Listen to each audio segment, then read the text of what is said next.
Hi hello welcome to my channel. ಯಾರೆಲ್ಲ ಭಾಗ 1ರಿಂದ ಭಾಗ 6 ತನಕ ನೋಡಿಲ್ಲ, ದಯವಿಟ್ಟು ಈ ಕೂಡಲೇ ನೋಡಿ. ತುಂಬ ಇಂಟ್ರೆಸ್ಟಿಂಗ್ ಆಗಿದೆ. ಮತ್ತೆ ಒಂದಾಗೋಣವೆ ಭಾಗ 7 ಕೊನೆಯ ಸಂಚಿಕೆ. ಅಮ್ಮ ಅಪ್ಪ ತನ್ನೊಡನೆ ಮೊದಲಿನಂತೆ ವರ್ತಿಸಿದ್ದು ಶಾಂತಿಗೆ ಹಬ್ಬ ಬಂದಂತಾಗಿತ್ತು. ವಿಜಯ್ ಅವಳ ಸಂಭ್ರಮವನ್ನು ಅವಳ ಕಣ್ಣು ನೋಡೇ ಅರಿತ. ಸರಸ್ವತಿ ಹಾಗೂ ಚಂದ್ರಕಾಂತ್ ಅವರಿಗೆ ಸೊಸೆಗೆ ಮತ್ತೆ ಅವಳ ತವರು ಮನೆಯ ಪ್ರೀತಿ ಸಿಕ್ಕಿದ್ದು ಸಂತೋಷ ತಂದಿತ್ತು. ರೇಣುಕಾ ಅವರು ಶಾಂತಿನ ತಮ್ಮ ಮನೆಗೆ ಕರೆದುಕೊಂಡು ಹೋಗುತ್ತೇವೆ, ಮೊದಲಾಗಿ ನಾವೇ ಬಾಣಂತನ ಮಾಡಬೇಕು ಎಂದರು. ಅದಕ್ಕೆ ಪವಿತ್ರ ಅವರು, ಇಲ್ಲ, ಹಸಿ ಬಾಣಂತಿಯನ್ನು ಅಷ್ಟು ದೂರ ಪ್ರಯಾಣ ಮಾಡಿಸಲು ಆಗಲ್ಲ, ಆದ್ದರಿಂದ ಅವಳು ಬೆಂಗಳೂರಿನಲ್ಲಿ ಇರುವುದೇ ಉಚಿತ ಎಂದರು. ಹರಿಶ್ಚಂದ್ರ ಹಾಗೂ ರೇಣುಕಾ ಗೊಂದಲಕ್ಕೀಡಾದರು. ಸರಸ್ವತಿಯವರು, ಅತ್ತಿಗೆ, ಯಾಕಿಷ್ಟು ಯೋಚನೆ ಮಾಡ್ತಾ ಇದ್ದೀರಿ? ನಿಮಗೆ ನಿಮ್ಮ ಮಗಳ ಬಾಣಂತನ ಮಾಡುವ ಆಸೆ ಇದೆ ಎನ್ನುವುದು ನನಗೆ ಕಾಣುತ್ತಿದೆ. ಅಂದ ಮೇಲೆ ಒಂದಿಷ್ಟು ದಿನ ಇಲ್ಲೇ ಇದ್ದು ಮಾಡಬಹುದಲ್ಲ ಎಂದರು.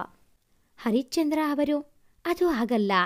ಕೆಲವು ತಿಂಗಳಿಂದ ನಮ್ಮ ಫ್ಯಾಕ್ಟರಿಯಲ್ಲಿ ಊಹಿಸದ, ಹಿಂದೆಂದೂ ಆಗದ ಘಟನೆಗಳು ನಡೆಯುತ್ತಿವೆ.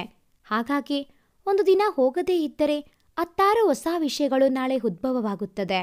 ಹಾಗಾಗಿ ಒಂದು ದಿನ ತಪ್ಪಿಸುವುದೇ ಕಷ್ಟ.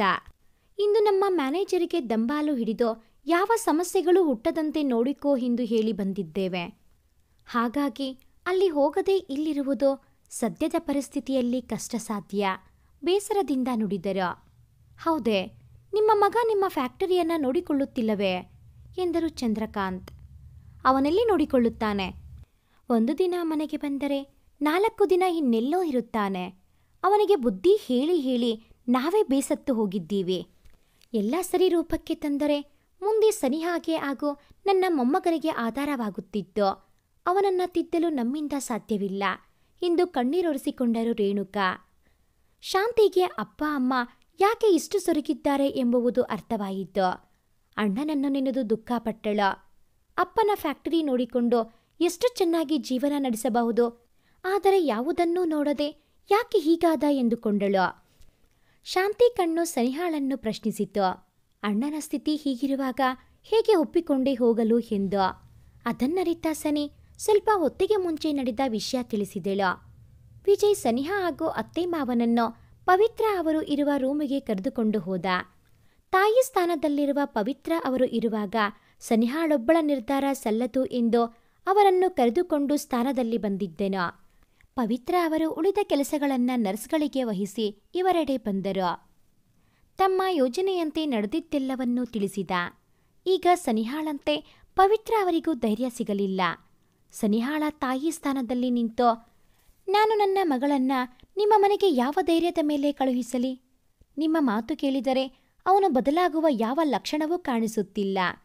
ಅಪ್ಪ ಅಮ್ಮನ ಮುಂದೆ ಮಗನ ಕೊರತೆ ಬಗ್ಗೆ ಹೇಳಿ ನಿಮ್ಮನ್ನ ನೋಯಿಸಬೇಕೆಂದು ಈ ಮಾತನ್ನ ಹೇಳುತ್ತಿಲ್ಲ. ನನ್ನ ಅಕ್ಕ ನನ್ನನ್ನು ನಂಬಿ ಅವಳನ್ನು ನನ್ನ ಕೈಗೆ ಒಪ್ಪಿಸಿದ್ದಾಳೆ. ಹಾಗೆ ಅವಳ ಜೀವನಕ್ಕೆ ಒಂದು ದಾರಿ ಮಾಡುತ್ತೇನೆ ಎಂದು ನಾನು ಹೇಳಿದ್ದರೂ ಸನಿಹಾಳ ಇಚ್ಛೆಯ ವಿರುದ್ಧ ಹೋಗುವ ಮನಸ್ಸಾಗದೆ ಅವಳಿಗೆ ಮರುಮದುವೆ ಮಾಡುವ ಯೋಚನೆ ಬಿಟ್ಟಿದ್ದೆ. ಆದರೆ ಮುಂದೇನು ಮಾಡುವುದು ಎಂಬುವುದು ನನ್ನ ಯೋಚನಾ ಲಹರಿಯಲ್ಲಿ ಅಲದಾಡುತ್ತಲೇ ಇದೆ. ಈಗ ಇಂದು ದೀರ್ಘ ಉಸಿರೊಂದನ್ನು ಬಿಟ್ಟರು ಪವಿತ್ರ. ನೋಡಿ, ನಿಮ್ಮ ಸಂಕಟ ನಮಗೆ ಅರ್ಥವಾಗುತ್ತೆ.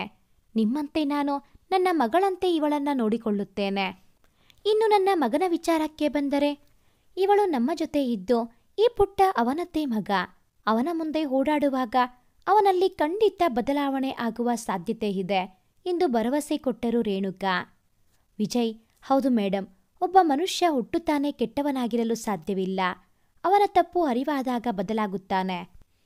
ತಪ್ಪು ಮಾಡಿದ್ದಾನೆ ಎಂದು ಮೂಲೆ ಗುಂಪಾಗಿಸಿದರೆ ಅವನಿಗೆ ಎಲ್ಲಿ ಬದಲಾಗುವ ಅವಕಾಶ ಕೊಟ್ಟಂತೆ ಆಗುತ್ತದೆ? ಇನ್ನು ಅವನ ನಡವಳಿಕೆ ಬಗ್ಗೆ ನಮಗಿಂತ ಸನಿಹಾಗೆ ಗೊತ್ತಿರುತ್ತೆ. ಇಂದು ಸನಿಹಾ ಕಡೆ ನೋಡಿದ್ದನೋ? ಹೌದು ಚಿಕ್ಕಮ್ಮ, ಈಗ ನನಗೂ ಹಾಗೆ ಅನಿಸುತ್ತಿದೆ. ನಾನು ಪ್ರೀತಿಸುವಾಗ ಪವನ್ನಲ್ಲಿ ಇಂತಹ ಯಾವುದೇ ದುರ್ಗುಣಗಳು ಕಂಡುಬಂದಿರಲಿಲ್ಲ. ಈಗ ಅವನು ಯಾವುದೋ ಸಮಸ್ಯೆಗೆ ಒಳಗಾಗಿ ಹೀಗಾಗಿದ್ದಾನೆ ಎನಿಸುತ್ತಿದೆ. ಅವರ ಜೊತೆಯೇ ಇದ್ದು ಅವರನ್ನ ಬದಲಾಯಿಸುವ ಪ್ರಯತ್ನ ನಾನು ಮಾಡುತ್ತೇನೆ ಎಂದು ಗೊಂದಲದಲ್ಲಿ ಬಂದರೂ ಕೊನೆಯಲ್ಲಿ ನಿರ್ಧಾರಕ್ಕೆ ಬಂದಿದ್ದಳು. ಏನೋ, ನಿನ್ನ ಧೈರ್ಯನೇ ನನ್ನ ಧೈರ್ಯ ಎಂದು ಪವಿತ್ರ ಒಪ್ಪಿಕೊಂಡರು. ನಂತರ ಎಲ್ಲರೂ ಸಂತೋಷದಿಂದ ಬಂದರು. ಶಾಂತಿ ಸನಿಹಾಳ ಅಂಗ ಹಿಡಿದು ಆಲ್ ದ ಬೆಸ್ಟ್ ಸನಿ ಎಂದಳು. ಗೆಳತಿಯರಿಬ್ಬರು ಆಲಂಗಿಸಿ ಅಲ್ಲಿನ ಪರಿಸ್ಥಿತಿ ನೋಡಿಕೊಂಡು ಆಗಾಗ ಇಲ್ಲಿಗೆ ಬಂದು ನಿನ್ನನ್ನು ನೋಡಿಕೊಂಡು ಹೋಗುತ್ತೇನೆ ಎಂದಳು ಸನಿಹಾ. ಚಂದ್ರಕಾಂತ್ ಅವರು, ನೋಡಮ್ಮ ಸನಿಹಾ, ನಿನಗೆ ಅಪ್ಪ ಅಮ್ಮ ಇಲ್ಲ ಅಂತ ಬೇಸರ ಮಾಡಿಕೊಳ್ಳಬೇಡ. ನಿನಗೆ ಅವರ ನೆನಪಾದರೆ ನಮ್ಮ ಮನೆಗೆ ಬಂದು ಬಿಡು. ನಾವು ನಿನ್ನ ಅಪ್ಪ ಅಮ್ಮನ ಸ್ಥಾನದಲ್ಲಿ ನಿಂತು ನಿನ್ನನ್ನು ನೋಡಿಕೊಳ್ಳುತ್ತೇವೆ ಎಂದರು. ಹಾಗೆ ಭಾವನನ್ನು ಕರೆದು ಮದುವೆ ಮಾಡದೆ ಹಾಗೇ ಕರೆದುಕೊಂಡು ಹೋಗುವುದು ಎಂದರೆ ಜನ ಏನು ಅಂದುಕೊಳ್ಳುತ್ತಾರೋ ಏನೋ ಎಂದರು. ಅವರ ವಾತ್ಸಲ್ಯದ ಮಾತು ಕೇಳಿ ಸನಿಹಾಗೆ ಶಾಂತಿ ನಿಜಕ್ಕೂ ಅದೃಷ್ಟವಂತೆ ಎಂದೆನಿಸಿತು. ಹರಿಶ್ಚಂದ್ರ ಹೀಗಿರುವ ಸ್ಥಿತಿಯಲ್ಲಿ ಮದುವೆ ಮಾಡುವುದು ಕಷ್ಟ. ಆದರೆ ನೀವು ಅದರ ಬಗ್ಗೆ ಯೋಚನೆ ಮಾಡಬೇಡಿ. ಅವನು ಒಂದು ಹಂತಕ್ಕೆ ಬದಲಾದರೆ ಸಾಕು. ಅವನ ಮೇಲೆ ಒಂದು ನಂಬಿಕೆಯಿಂದ ಮದುವೆ ಮಾಡಿ ನಾವು ಕಣ್ಮುಚ್ಚಿಕೊಳ್ಳಬಹುದು ಎಂದರು. ಚಂದ್ರಕಾಂತ್ ಅವರು ಹರಿಶ್ಚಂದ್ರರವರನ್ನು ಸಮಾಧಾನಿಸಿ ನಿಮ್ಮ ಜೊತೆ ನಾವಿದ್ದೇವೆ ಎಂಬ ಭರವಸೆ ಕೊಟ್ಟರು. ಮೊಮ್ಮಗಳನ್ನು ಮತ್ತೊಮ್ಮೆ ಮುದ್ದಾಡಿ ಹೊರಡಲು ಅನುವಾದರು. ವಿಜಯ್ ಎಲ್ಲರನ್ನೂ ಬೀಳ್ಕೊಡಲು ಆಸ್ಪತ್ರೆಯ ಪಾರ್ಕಿನವರೆಗೆ ಬಂದ. ಪವಿತ್ರ ಅವರು ಸನಿಹಾಗೆ ಒಂದೆರಡು ಬುದ್ಧಿ ಮಾತು ಹೇಳಿ ಕಳುಹಿಸಿದರು. ಸನಿಹಾಳ ಮಗ ಟಾಟಾ ಚಿಮ್ಮಿ ಅಜ್ಜಿ ಎಂದನು. ಪವಿತ್ರ ಅವರು ಮೊಮ್ಮಗನಿಗೆ ಮುತ್ತಿಕ್ಕಿ ಟಾಟಾ ಎಂದರು. ಶಾಂತಿಗೆ ವಿಜಯ್ನಿಗೆ ಮತ್ತೊಮ್ಮೆ ಧನ್ಯವಾದ ತಿಳಿಸಬೇಕು ಎನಿಸಿತು. ಅವನಿಗಾಗಿ ಕಾಯುತ್ತಿದ್ದಳು. ವಿಜಯ್ ಕಾರು ಕಣ್ಮರೆಯಾಗುವ ತನಕ ಕೈ ಬೀಸಿದನು. ಶಾಂತಿಗೆ ಇಂದಿನಿಂದ ಯಾವ ಕೊರತೆಯೂ ಇರುವುದಿಲ್ಲ ಎಂದುಕೊಂಡ. ಎಲ್ಲರೂ ಸಿಕ್ಕಿದ್ದಾರೆ ಎಂದು ನನ್ನನ್ನು ಬಿಟ್ಟು ಅವರ ಜೊತೆಯೇ ಇದ್ದು ಬಿಟ್ಟರೆ, ಹಾಗೊಂದು ವೇಳೆ ನನ್ನ ಬಿಟ್ಟು ಹೋದರೆ ನಾನು ಮಾಡಿದ ತಪ್ಪಿಗೆ ಪ್ರಾಯಶ್ಚಿತ್ತವೆಂದುಕೊಂಡು ಸುಮ್ಮನಾಗಿ ಬಿಡುತ್ತೇನೆ. ಅವಳ ಅಪ್ಪ ಅಮ್ಮನ ಜೊತೆ ಖುಷಿಯಾಗಿ ಇರಲಿ. ಅವಳ ಸಂತೋಷಕ್ಕಿಂತ ಬೇರೆ ಇನ್ನೇನು ಬೇಕು ಎಂದು ತುಂಬಿದ ಕಣ್ಣನ್ನು ಒರೆಸಿಕೊಂಡನು. ವಿಜಯ್ ರೂಮಿನೊಳಗೆ ಬಂದರೂ ಅವಳಿಗೆ ಸರಿಯಾಗಿ ಮುಖ ಕೊಟ್ಟು ಮಾತನಾಡುತ್ತಿರಲಿಲ್ಲ. ಅವಳನ್ನ ಕಳೆದುಕೊಳ್ಳುತ್ತಿದ್ದೇನೆ ಎಂದು ನಂಬಿದ್ದನು. ಅವಳ ಹತ್ತಿರ ಹೋದಾಗೆಲ್ಲ ದುಃಖ ಹೆಚ್ಚಾಗುತ್ತಿತ್ತು. ಆದ್ದರಿಂದ ಅವಳಿಂದ ಸ್ವಲ್ಪ ದೂರದಲ್ಲಿಯೇ ಇರುತ್ತಿದ್ದ. ಆದರೂ ಶಾಂತಿ ಅವನೊಂದಿಗೆ ಮಾತನಾಡಲು ಬಯಸುತ್ತಿದ್ದಳು. ಶಾಂತಿ ಸ್ವಲ್ಪ ಚೇತರಿಸಿಕೊಂಡಿದ್ದಳು. ಆಸ್ಪತ್ರೆಯಿಂದ ಬಿಡುಗಡೆ ಸಿಕ್ಕಿತು. ಶಾಂತಿ ಕೋಣೆಯನ್ನ ಅವಳಿಗೆ ಈಗ ಅನುಕೂಲ ಆಗುವಂತೆ ಸಜ್ಜುಗೊಳಿಸಿದ್ದ. ಮನೆಗೆ ಭಾಗ್ಯಲಕ್ಷ್ಮಿಯೇ ಬಂದಂತಾಗಿತ್ತು ವಿಜಯ್ನಿಗೆ. ಮಗಳ ಒಂದು ಪಕ್ಕದಲ್ಲಿ ಶಾಂತಿ ಮಲಗಿದ್ದರೆ ಇನ್ನೊಂದು ಪಕ್ಕದಲ್ಲಿ ತಾನು ಕುಳಿತು ಅದರೊಂದಿಗೆ ಸಮಯ ಕಳೆಯುತ್ತಿದ್ದನು. ಶಾಂತಿ ಬಾಣಂತಿಯಾದ್ದರಿಂದ ಹೆಚ್ಚಿನ ಸಮಯ ನಿದ್ದೆ ಮಾಡುತ್ತಿದ್ದಳು. ಸರಸ್ವತಿಯವರು ಅಲ್ಲೇ ಕುಳಿತು ಅಪ್ಪ ಮಗಳ ಆಟ ನೋಡುತ್ತಿದ್ದರು. ಇದ್ದಕ್ಕಿದ್ದಂತೆ ಮಗು ಅಳಲು ಶುರು ಮಾಡಿತು. ವಿಜಯ್ ಕೈಗೆ ತೆಗೆದುಕೊಂಡು ಆಡಿಸಿದನು. ಆದರೂ ಅಳು ನಿಲ್ಲಿಸಲಿಲ್ಲ. ಮಗಳ ಅಳು ಕೇಳಿ ಶಾಂತಿ ಎಚ್ಚರಗೊಂಡಳು. ಶಾಂತಿ, ಮಗಳಿಗೆ ಹಾಲು ಕುಡಿಸಿ, ತುಂಬಾ ಹೊತ್ತಾಗಿದೆ, ಈಗ ಹಸಿವಾಗಿದೆ, ಅದಕ್ಕೆ ಅಳುತ್ತಿದ್ದಾಳೆ ಎಂದು ಕುಡಿಸಲು ಮುಂದಾದಳು. ಆದರೆ ಅಲ್ಲಿ ವಿಜಯ್ ಇರುವುದರಿಂದ ಕೈ ಹಿಂದಕ್ಕೆ ತೆಗೆದುಕೊಂಡಳು. ಆಸ್ಪತ್ರೆಯಲ್ಲಿ ಇಂತಹ ಸನ್ನಿವೇಶ ಸೃಷ್ಟಿಯಾಗಿರಲಿಲ್ಲ. ತಾನು ಹಾಲು ಕುಡಿಸುವಾಗಲೆಲ್ಲ ಇವರು ಹೊರಗಡೆ ಏನಾದರೂ ತರಲು ಹೋಗುತ್ತಿದ್ದರು ಎನಿಸಿತು. ಸರಸ್ವತಿಯವರು, ಗಂಡನ ಮುಂದೆ ಮಗಳಿಗೆ ಹಾಲು ಕುಡಿಸಲು ಎಂಥ ನಾಚಿಕೆ ನಿನ್ನದು ಎಂದು ನಕ್ಕರು. ವಿಜಯ್ ಅಲ್ಲಿಂದ ಎದ್ದು ಹೋದ. ಸರಸ್ವತಿಯವರು ಶಾಂತಿ ಬಾಣಂತನದಲ್ಲಿ ಮುಳುಗಿದರೆ ವಿಜಯ್ ಮನೆಯ ಉಳಿದ ಕೆಲಸವನ್ನೆಲ್ಲ ಮಾಡುತ್ತಿದ್ದ. ಅವನ ರಜೆ ಮುಗಿದ ನಂತರ ಮನೆ ಕೆಲಸ ಮಾಡಲು ಒಬ್ಬ ಹೆಂಗಸನ್ನು ನೇಮಿಸಿದ್ದ. ತಾನು ಆಫೀಸಿಗೆ ಹೋಗಿ ಬರುತ್ತಿದ್ದ. ಮನೆಗೆ ಬಂದ ನಂತರ ಮಗಳ ಮುಂದೆಯೇ ಕೂರುತ್ತಿದ್ದ. ರಾತ್ರಿ ಶಾಂತಿ ನಿದ್ರಿಸಿದರೆ ಮಗಳು ಕೆಳಗಿನ ಬಟ್ಟೆ ಒದ್ದೆ ಮಾಡಿದರೆ ತಾನೇ ಬಟ್ಟೆ ಬದಲಾಯಿಸುತ್ತಿದ್ದ. ಒಟ್ಟಿನಲ್ಲಿ ಶಾಂತಿಗೆ ಎಲ್ಲ ರೀತಿಯಿಂದಲೂ ಸಹಾಯ ಮಾಡುತ್ತಿದ್ದ. ಸನಿಹಾ ಮತ್ತೆ ತನ್ನೂರಿಗೆ ಹೋಗಿದ್ದಳು. ಆದರೆ ಒಬ್ಬರ ಮನೆಯ ಸೊಸೆಯಾಗೆ. ಹೋದ ಸ್ವಲ್ಪ ದಿನದಲ್ಲಿ ಪವನ್ನನ್ನು ಸಂಪೂರ್ಣವಾಗಿ ಅರಿತಳು. ಮನೆಯಲ್ಲಿ ಬರೀ ಮೌನ. ಸನಿಹಾ ಮಗನನ್ನ ಪವನ್ನ ಬಳಿ ಬೇಕು ಅಂತಲೇ ಬಿಡುತ್ತಿದ್ದಳು. ಪವನ್ ಮಗ ತನ್ನ ಬಳಿ ಬಂದಾಗ ಗಲಿಬಿಲಿಯಾಗುತ್ತಿದ್ದ. ಅವನು ಪಪ್ಪ ಪಪ್ಪ ಎಂದು ಕರೆದಾಗ ಅವನಲ್ಲಿ ಅದೇನೋ ಒಂದು ನವಿರಾದ ಭಾವನೆ ಹುಟ್ಟುತ್ತಿತ್ತು. ಅದನ್ನ ಗಮನಿಸುತ್ತಿದ್ದಳು ಸನಿಹಾ. ಅವನ ಬಳಿ ಮಾತನಾಡುತ್ತಿರಲಿಲ್ಲ, ಗಂಭೀರವಾಗಿ ಇರುತ್ತಿದ್ದಳು. ಮನೆಯಲ್ಲಿ ಯಾರೂ ಸಹ ಅವನ ಬಳಿ ಮಾತನಾಡುತ್ತಿರಲಿಲ್ಲ. ತಾನು ಮಾಡುತ್ತಿದ್ದ ಕಂಪನಿ ಕೆಲಸವನ್ನ ಬಿಟ್ಟು ಮಾವನ ಫ್ಯಾಕ್ಟರಿ ಕಡೆ ಗಮನ ಹರಿಸಿದಳು. ಹರಿಶ್ಚಂದ್ರ ಅವರಿಗೆ ಅವಳೇ ಮುಂದಾಗಿ ಬಂದಾಗ ತನಗೆ ಇಂಥದ್ದೊಂದು ಯೋಚನೆ ಬರಲಿಲ್ಲವಲ್ಲ ಎಂದೆನಿಸಿತು. ಒಂದು ಧೈರ್ಯ ಬಂದಂತಾಯಿತು. ಫ್ಯಾಕ್ಟರಿಯಲ್ಲಿದ್ದ 50% ಜನ ಉಪ್ಪು ತಿಂದ ಮನೆಗೆ ಕೇಡು ಬಗೆಯುವ ಸಜ್ಜು ಹೊಂದಿದವರಾಗಿದ್ದರು. ಅವರ ಯೋಚನೆಗೆ ಇವರ ಮನೆಯ ಪರಿಸ್ಥಿತಿಯೇ ಕಾರಣವಾಗಿತ್ತು. ಇದ್ದ ಒಬ್ಬ ಮಗ ಇದರ ಕಡೆ ಬರಲ್ಲ, ಇನ್ನು ಇವರು ಎಷ್ಟು ವರ್ಷ ಅಂತ ನೋಡಿಕೊಳ್ಳಬಲ್ಲರೋ? ಇಂದು ತಮ್ಮಲ್ಲೇ ಒಂದಿಷ್ಟು ಜನ ಗುಂಪು ಮಾಡಿಕೊಂಡು ಇಲ್ಲಿರುವ ಲೋಡ್ಗಳನ್ನು ಬೇರೆ ಫ್ಯಾಕ್ಟರಿಯ ಜೊತೆ ಡೀಲ್ ಮಾಡಿಕೊಂಡು ಅಲ್ಲಿಗೆ ಕಳುಹಿಸುವುದು, ಅಲ್ಲಿಯ ಅರ್ಧಂಬರ್ಧ ಕೆಟ್ಟ ಲೋಡ್ ಇಲ್ಲಿ ತಂದು ಹಾಕುವುದು, ಹೀಗೆ ಹಲವಾರು ದಂಧೆಗಳನ್ನು ನಡೆಸುತ್ತಿದ್ದರು. ಸನಿಹಾ ಅದೆಲ್ಲವನ್ನೂ ಹೊರತೆಗೆದಳು. ಅಲ್ಲಿಯ ಮೇಲುಸ್ತುವಾರಿ ಸನಿಹಾಗೆ ಒಪ್ಪಿಸಿದರು ಹರಿಶ್ಚಂದ್ರ. ಅಂತಹ ದಂಧೆಯಲ್ಲಿ ಕೈಗೊಂಡವರನ್ನೆಲ್ಲ ಕೆಲಸದಿಂದ ತೆಗೆದಳು. ಫ್ಯಾಕ್ಟರಿ ನಿಧಾನಕ್ಕೆ ಹಳೆಯ ಸ್ಥಿತಿಗೆ ತಲುಪಿತು. ಸೊಸೆಯ ಕಾರ್ಯ ನೋಡಿ ಹಿರಿಯ ದಂಪತಿಗಳ ಮುಖದಲ್ಲಿ ಸಂತೋಷದ ನಗು ಮೂಡಿತ್ತು. ಕೆಲವರನ್ನ ಕೆಲಸದಿಂದ ತೆಗೆದಿದ್ದ ಕಾರಣ ಬೇರೆ ಜನರನ್ನ ಕೆಲಸಕ್ಕೆ ತೆಗೆದುಕೊಳ್ಳಲು ನಿರ್ಧರಿಸಿ ಮಾವನಿಗೆ ಹೇಳಿದ್ದಳು. ಮಾವನ ಒಪ್ಪಿಗೆ ಮೇರೆಗೆ ಪತ್ರಗಳನ್ನ ಪ್ರಿಂಟ್ ಮಾಡಿಸಿ ಅದನ್ನು ಹಂಚಲು ಹೇಳಿದಳು. ವರ್ಷಗಳಿಂದ ಮನೆಯಲ್ಲಿ ನಗುವೆಂಬುವುದೇ ಇರಲಿಲ್ಲ. ಈಗ ಮತ್ತೆ ಮನೆ ಹಳೆಯ ರೂಪಕ್ಕೆ ಬದಲಾಗಿತ್ತು. ಫ್ಯಾಕ್ಟರಿ ಸುಧಾರಿಸಿತು. ಇದೆಲ್ಲವೂ ಪವನ್ನ ಗಮನಕ್ಕೆ ಬಂದಿತ್ತು. ತಾನು ಫ್ಯಾಕ್ಟರಿಯನ್ನ ಅಷ್ಟು ಕೀಳಾಗಿ ಕಂಡೆ. ಎಷ್ಟೆಲ್ಲ ಜನ ಅದರಲ್ಲಿ ಕೆಲಸ ಮಾಡಿ ಜೀವನ ರೂಪಿಸಿಕೊಂಡಿರುವಾಗ ನಾನ್ಯಾಕೆ ಅದನ್ನ ತಿರಸ್ಕಾರ ನೋಟದಿಂದ ಕಂಡೆ? ನಾನು ಬೆಳೆದು ಹೋದಲು ನಮಗೆ ಸಹಾಯವಾಗಿದ್ದು ಅದೇ ತಾನೇ. ಇಂದು ಎಲ್ಲರ ಬಾಯಲ್ಲೂ ನಮ್ಮ ಫ್ಯಾಕ್ಟರಿ ಬೆಳವಣಿಗೆ ಬಗ್ಗೆನೇ ಮಾತು. ಅಪ್ಪ ಅಷ್ಟೆಲ್ಲ ತಲೆ ಕೆಡಿಸಿಕೊಂಡಿದ್ದರು ಫ್ಯಾಕ್ಟರಿ ಮುಳುಗುವ ಸ್ಥಿತಿಯಲ್ಲಿದೆ ಎಂದು.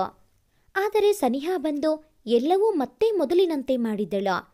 ಅವಳು ಇಷ್ಟು ವರ್ಷ ಬೇರೆ ಕಂಪನಿಯಲ್ಲಿ ಕೆಲಸ ಮಾಡಿದವಳು, ಅವಳೇ ಇಲ್ಲಿ ಕೆಲಸ ಮಾಡುತ್ತಾಳೆ ಅಂದ ಮೇಲೆ ನಾನ್ಯಾಕೆ ಅದನ್ನ ತಿರಸ್ಕರಿಸಿದೆ?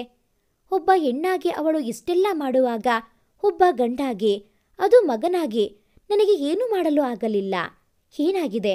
ನಾನು ಯಾಕೆ ಹೀಗಾದೆ ಎನಿಸಿತು. ನನ್ನಲ್ಲೇ ದೋಷವಿದೆಯೇ ಎಂದುಕೊಂಡ. ಸನಿಹಾ ಒಂದು ಚಿತ್ರವನ್ನು ಅವನಿಗೆ ಕಾಣುವಂತೆ ಇಟ್ಟಿದ್ದಳು. ಅದನ್ನ ಕೈಗೆತ್ತಿಕೊಂಡು ಓದಿದನು. ಅದರಲ್ಲಿ ಕೊಟ್ಟಿದ್ದ ದಿನಾಂಕದಂದು ಶೂಟು ಬೂಟು ಧರಿಸಿ ಶಿಸ್ತಿನಿಂದ ಮೂಲೆಗೆ ಎಸೆದಿದ್ದ ಫೈಲ್ನನ್ನ ಎತ್ತಿಕೊಂಡು ಒಮ್ಮೆ ಪರಿಶೀಲಿಸಿ ಹೋದನು. ಎಷ್ಟೋ ದಿನದ ನಂತರ ಮಗನನ್ನ ಆ ವಸ್ತ್ರದಲ್ಲಿ ಕಂಡಿದ್ದರು ಅವನ ಅಪ್ಪ ಅಮ್ಮ. ಸನಿ ಎದುರುಗಡೆ ಇಂಟರ್ವ್ಯೂಗೆ ಕುಳಿತಾಗ ಸನಿಹಾ ಎಲ್ಲರಂತೆ ಅವನೊಂದಿಗೆ ಮಾತನಾಡಿದಳು. ಕೇಳಿದ ಪ್ರಶ್ನೆಗೆ ಅವನಿಂದ ಬರುವ ಉತ್ತರದಲ್ಲಿ ಭಯ ಕಾಣಿಸಿತು. ಅವನನ್ನು ನಿರಾಕರಿಸಿ ಯಾಕೆ ಎಂಬ ಕಾರಣವನ್ನು ಕೊಟ್ಟು ಇನ್ನೊಮ್ಮೆ ಪ್ರಯತ್ನ ಪಡಬಹುದು ಎಂದು ಕಳುಹಿಸಿದ್ದಳು. ಹಿಂದೆಲ್ಲ ಬೇಕಾದಷ್ಟು ಇಂತಹ ಇಂಟರ್ವ್ಯೂ ಕೊಟ್ಟಿದ್ದ. ಆದರೆ ಹೀಗೆ ನಿರಾಕರಿಸಲು ಕಾರಣ ಹೇಳುತ್ತಿರಲಿಲ್ಲ. ಹಾಗಾಗಿ ಮತ್ತೆ ಪ್ರಯತ್ನಿಸುವ ಹುಮ್ಮಸ್ಸಿನಲ್ಲಿ ಹೊರಬಂದ. ಇನ್ನೊಮ್ಮೆ ಬಂದಾಗ ಧೈರ್ಯ ಇದೆ ಎಂದು ತೋರಿಸುವ ಬದಲು ಓವರ್ ಕಾನ್ಫಿಡೆಂಟ್ ತೋರಿಸಿದ್ದ. ಇದೇ ಕಾರಣ ಕೊಟ್ಟು ಅವನನ್ನ ನಿರಾಕರಿಸಿದಳು. ತನ್ನ ಫ್ಯಾಕ್ಟರಿಯಲ್ಲಿ ತಾನು ಇಷ್ಟೆಲ್ಲ ಬಾರಿ ಪ್ರಯತ್ನ ಪಡಬೇಕೆ? ನೇರವಾಗಿ ಮಾಲೀಕನ ಕುರ್ಚಿಯಲ್ಲಿ ಕೂರದೆ ಇದೇ ಕೊನೆಯ ಬಾರಿ ಎಂದು ಹೋದನು. ಮಾತಿನಲ್ಲಿ ಅಹಂಕಾರ ಕಾಣಿಸಿತು.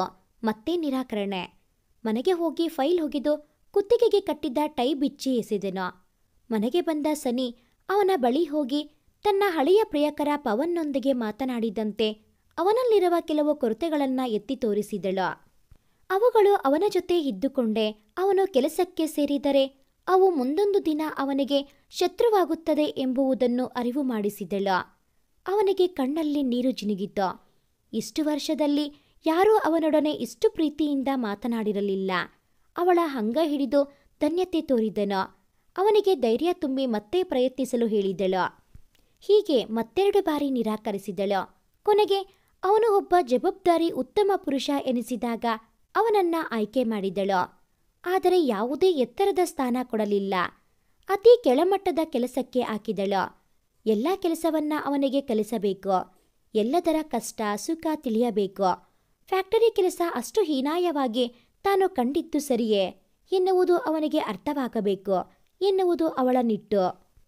ಅದರಂತೆ ಒಂದೊಂದೇ ಕೆಲಸ ಕಲಿತ ನಂತರ ಅವನನ್ನ ಪ್ರಮೋಟ್ ಮಾಡಿ ಮಾಡಿ ಕೊನೆಗೆ ತನ್ನ ಅಸಿಸ್ಟೆಂಟ್ ಕೆಲಸಕ್ಕೆ ತಂದಳು. ಮಗನಲ್ಲಿ ಆದ ಬದಲಾವಣೆ ಎತ್ತ ಕರುಳಿಗೆ ಹೇಳಲಾಗದ ಆನಂದ. ಸನಿಹಾಗೆ ಕೈ ಎತ್ತಿ ಮುಗಿಯಬೇಕು ಎನಿಸಿತು. ಸನಿಹಾ ಅವನನ್ನ ಪ್ರತಿಕ್ಷಣ ಗಮನಿಸುತ್ತಿದ್ದಳು. ಮೊದಲಿದ್ದ ಹುಡಾಪೆ ಬೇಜವಾಬ್ದಾರಿತನ ಯಾವುದೂ ಕಾಣಲಿಲ್ಲ. ಜಾಗರೂಕತೆಯಿಂದ ಎಲ್ಲವನ್ನೂ ನೋಡಿಕೊಳ್ಳುತ್ತಿದ್ದ. ಅಲ್ಲಿರುವ ಪ್ರತಿಯೊಂದು ಕೆಲಸಗಾರನನ್ನು ಗೌರವಿಸುತ್ತಿದ್ದ. ಅವರ ಕೆಲಸವನ್ನೂ ಗೌರವಿಸುತ್ತಿದ್ದ. ಸನಿಹಾಗೆ ಈಗ ಅವನು ತನ್ನ ಹಳೆಯ ಪವನ್ ಆಗಿದ್ದಾನೆ ಎನಿಸಿತು. ಹಾಗೆ ಅಪ್ಪ ಅಮ್ಮರ ನಡುವೆ ಇವನ ಮೌನ ಹಾಗೇ ಇದೆ. ಅದನ್ನ ತೊಡೆಯಬೇಕು ಎಂದು ಎಲ್ಲರೂ ಸೇರಿ ಒಂದೆರಡು ದಿನದ ಮಟ್ಟಿಗೆ ಟ್ರಿಪ್ಪಿಗೆ ಹೋಗಿ ಬರೋಣ ಎಂದಳ. ಅವಳ ಮಗ ಹೋ ಎಂದು ಬೊಬ್ಬೆ ಹಾಕಿದ. ಪವನ್ನಿಗೆ ಮೊದಲಿನಂತೆ ಎಲ್ಲರೊಂದಿಗೆ ಬೆರೆಯಲು ಮುಜುಗರ. ಹಾಗಾಗಿ ತಾನು ಬರಲ್ಲ ಎಂದನು. ಎಲ್ಲರೂ ಬರಲೇಬೇಕು ಎಂದು ಕಡಾಖಂಡಿತವಾಗಿ ನುಡಿದು ತನ್ನ ರೂಮಿಗೆ ಹೋದಳು. ಹರಿಶ್ಚಂದ್ರ ಹಾಗೂ ರೇಣುಕಾ ಸೊಸೆ ಗಂಭೀರತೆ ನೋಡಿ ಹೆಮ್ಮೆ ಪಟ್ಟರು. ತಮ್ಮೂರಿನ ರಾಧಾಕೃಷ್ಣ ಮಂದಿರವನ್ನು ಹೋಗಿ ದೇವರ ದರ್ಶನ ಪಡೆದು ಕೆಲವೊಂದು ಮನಕ್ಕೆ ಮುದ ನೀಡುವ ಸ್ಥಳಗಳನ್ನು ಆಯ್ಕೆ ಮಾಡಿದ್ದಳು. ಎಲ್ಲಿಯೂ ಹೋಟೆಲ್ಗಳ ಆಹಾರವನ್ನ ತೆಗೆದುಕೊಳ್ಳದೆ ನಾವೇ ತಯಾರಿಸಿಕೊಂಡು ತಿನ್ನುವ ವ್ಯವಸ್ಥೆ ಕೂಡ ಮಾಡಿದ್ದಳು. ಅತ್ತೆ ಮಾವರಿಗೆ ಮಗನನ್ನು ನೋಡಿಕೊಳ್ಳುವಂತೆ ಹೇಳಿ ಪವನ್ನನ್ನು ತನ್ನ ಜೊತೆ ಅಡುಗೆಯ ಸಹಾಯಕ್ಕೆ ಕರೆದುಕೊಂಡು ಹೋದಳು. ಅವಳು ಹೇಳಿದಂತೆ ತರಕಾರಿ ಕತ್ತರಿಸುತ್ತಿದ್ದ. ಅವಳು ಹೇಳಿದ್ದನ್ನು ಎತ್ತಿಕೊಡುತ್ತಿದ್ದ. ಅವಳು ಮುಂದೆ ಏನು ಕೇಳಬಹುದು ಎಂದು ಅವಳ ಮುಖವನ್ನೇ ನೋಡುತ್ತಿದ್ದನು. ಅವನ ನಡೆಗೆ ನಗು ಬಂದರೂ ಸಹಿಸಿಕೊಂಡಳು ಸನಿಹಾ. ಅಡುಗೆ ಬಡಿಸಲು ಅವನಿಗೆ ಕೊಟ್ಟಿದ್ದಳು. ಅಪ್ಪನನ್ನ ಕರೆದು ಅವರಿಗೆ ಎಷ್ಟು ಬೇಕು ಅಷ್ಟು ಬಡಿಸಿದನು. ಮಗನನ್ನ ಅವನ ತೊಡೆಯ ಮೇಲೆ ಕೂರಿಸಿ ಅವನಿಗೆ ತಿನ್ನಿಸಲು ಹಾಕಿಕೊಟ್ಟಳು. ಅವನಿಗೆ ಮಗ ತೊಡೆಯ ಮೇಲೆ ಕೂತಿದ್ದೇ ಹೊಸದು, ಇನ್ನು ತಿನ್ನಿಸುವುದು. ಅವನಿನ್ನೂ ಚಿಕ್ಕವನು ಎಂದು ಸ್ವಲ್ಪ ಸ್ವಲ್ಪವೇ ತಿನ್ನಿಸುತ್ತಿದ್ದ. ಪೌರ ಕೇಳಬೇಕೆ, ಮೊದಲೇ ಮಾತಿನ ಮಲ್ಲ. ಪಪ್ಪ ಇನ್ನೂ ಜಾಸ್ತಿ ಜಾಸ್ತಿ ತಿನಿಸು ಎಂದ. ಸನಿಹಾಗೆ ನಗು ಬಂದರೂ ತಡೆದಳು. ಅತ್ತೆ ಮಾವ ಮುಸಿ ನಗುತ್ತಿದ್ದರು. ಈ ಹುಡುಗಿ ಇವನಿಗೆ ಸರಿಯಾದ ಜೋಡಿ ಎನಿಸಿತು. ಮಗನಿಗೆ ತಿನ್ನಿಸಿದ ನಂತರ ಅವನ ಬಾಯಿ ತುಳಿಸಿ ಒಂದು ಕಡೆ ಕೂರಿಸಿದನು. ಅಷ್ಟರಲ್ಲಿ ರೇಣುಕಾ ಹಾಗೂ ಹರಿಶ್ಚಂದ್ರ ಊಟ ಮುಗಿಸಿ ತಾವು ಇವನನ್ನ ಕರೆದುಕೊಂಡು ಆ ಕಡೆ ಹೋಗಿ ಸ್ವಲ್ಪ ವಾಕ್ ಮಾಡುತ್ತೇವೆ, ನೀವು ನಿಧಾನಕ್ಕೆ ಊಟ ಮಾಡಿ ಎಂದು ಅವರಿಬ್ಬರಿಗೆ ಏಕಾಂತ ಕೊಟ್ಟು ಹೋದರು. ಸನಿಹಾ ಎಡಗೈಯಲ್ಲಿ ಅವನಿಗೆ ಬಡಿಸಲು ಮುಂದಾದಳು. ತಾನೇ ಬಡಿಸಿಕೊಳ್ಳುತ್ತೇನೆ ಎಂದನು. ಊಟ ಮಾಡಿ ಎದ್ದು ಕೈ ತೊಳೆದು ಎಲ್ಲವನ್ನೂ ಮತ್ತೆ ಕಾರಿನ ಡಿಕ್ಕಿಗೆ ಸೇರಿಸಿ ಮರದ ಕೆಳಗೆ ನೆರಳಿಗೆ ಕುಳಿತರು. ಕೊಂಚ ಸಮಯ ಮೌನ ಆವರಿಸಿತ್ತು. ನಿಧಾನಕ್ಕೆ ಅವಳ ಅಂಗ ಹಿಡಿದು ಕಣ್ಣಿಗೆ ಹೊತ್ತಿಕೊಂಡು ಅತ್ತು ಬಿಟ್ಟ. ಅವನಲ್ಲಿ ಹೇಳಲಾಗದ ನೋವಿದೆ ಅನ್ನುವುದು ಸನಿಹಾಗೆ ತಿಳಿದಿತ್ತು. ಆದ್ದರಿಂದ ಎಲ್ಲವನ್ನೂ ಅವನು ಬಾಯಿ ಬಿಟ್ಟು ಹೇಳಿಕೊಳ್ಳಲಿ, ಮನಸ್ಸು ಹಗುರವಾಗಿ ಮನಸ್ಸುಗಳ ಮಧ್ಯೆ ಇರುವ ಗೋಡೆಗಳು ಹೊಡೆಯಲಿ ಎಂದು ಸುಮ್ಮನಾದಳು. ಸಾರಿ ಸನಿ, ನಾನು ಕ್ಷಮೆ ಕೇಳಲು ಸಹ ಅರ್ಹನಾಗಿಲ್ಲ. ಆದರೆ ದೊಡ್ಡ ಮನಸ್ಸು ಮಾಡಿ ಕ್ಷಮಿಸಿಬಿಡು. ಆಗ ಎಲ್ಲರದ್ದು ಪ್ರಾಜೆಕ್ಟ್ ಮುಗಿದು ರೆಡಿಯಾಗಿದ್ದರು. ನಂದು ಮುಗಿಯದೇ ಇದ್ದಾಗ ತಲೆ ಕೆಟ್ಟು ಹೋಗಿದ್ದು. ನಾನು ಕ್ಯಾಂಪಸ್ ಸೆಲೆಕ್ಷನ್ನಲ್ಲಿ ಸೆಲೆಕ್ಟ್ ಆಗಿಯೇ ಆಗುತ್ತೇನೆ ಎಂಬ ಓವರ್ ಕಾನ್ಫಿಡೆನ್ಸ್ ಪ್ರಾಜೆಕ್ಟ್ನ ಅಡೆತಡೆ ನೋಡಿ ತಲೆ ಕೆಳಗಾಗಿಸಿತ್ತು.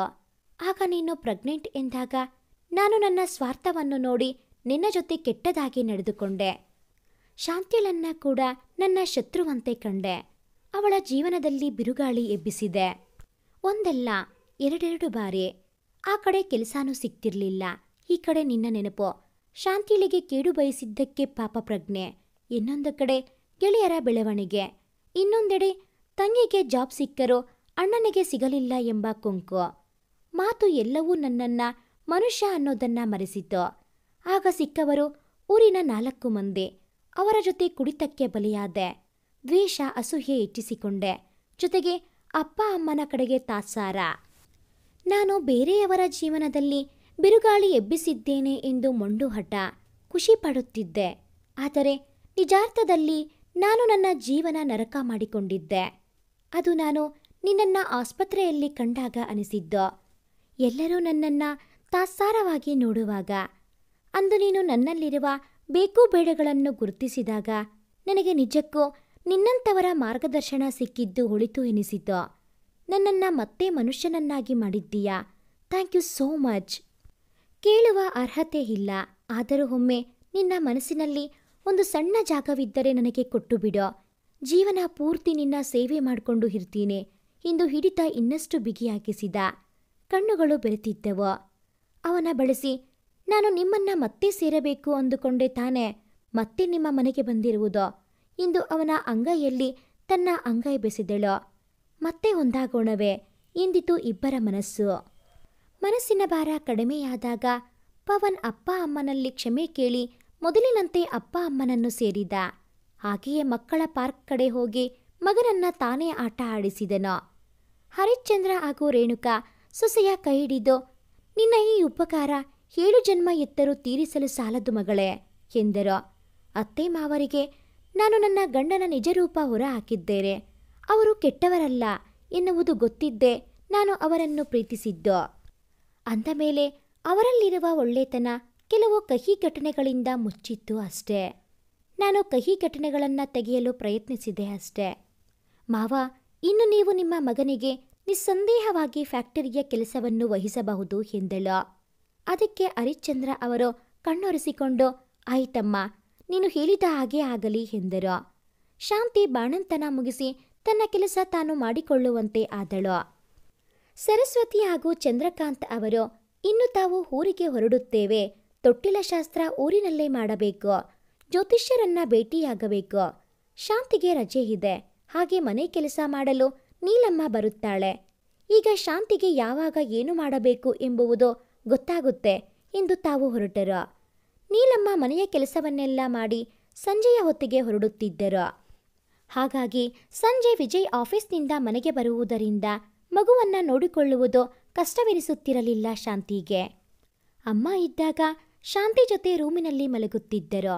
ವಿಜಯ್ ಮಗಳು ನಿದ್ರೆಗೆ ಹೋಗುವವರೆಗೂ ಕಾದು ಆಟ ಆಡಿಸಿ ತನ್ನ ಕೋಣೆಯಲ್ಲಿ ಮಲಗುತ್ತಿದ್ದ. ಅಮ್ಮ ಊರಿಗೆ ಹೋದ ನಂತರ ಮಗಳ ಇನ್ನೊಂದು ಪಕ್ಕದಲ್ಲಿ ಮಲಗುತ್ತಿದ್ದ. ಶಾಂತಿ ಆಕ್ಷೇಪಿಸುತ್ತಿರಲಿಲ್ಲ. ಅವಳ ಜೊತೆ ಹೆಚ್ಚಿಗೆ ಮಾತನಾಡಲು ಭಯ. ಕೋಪದಲ್ಲಿ ತಾಯಿ ಮನೆಗೆ ಹೋಗುತ್ತೇನೆ ಎಂದು ಬಿಟ್ಟರೆ ಎಂದು.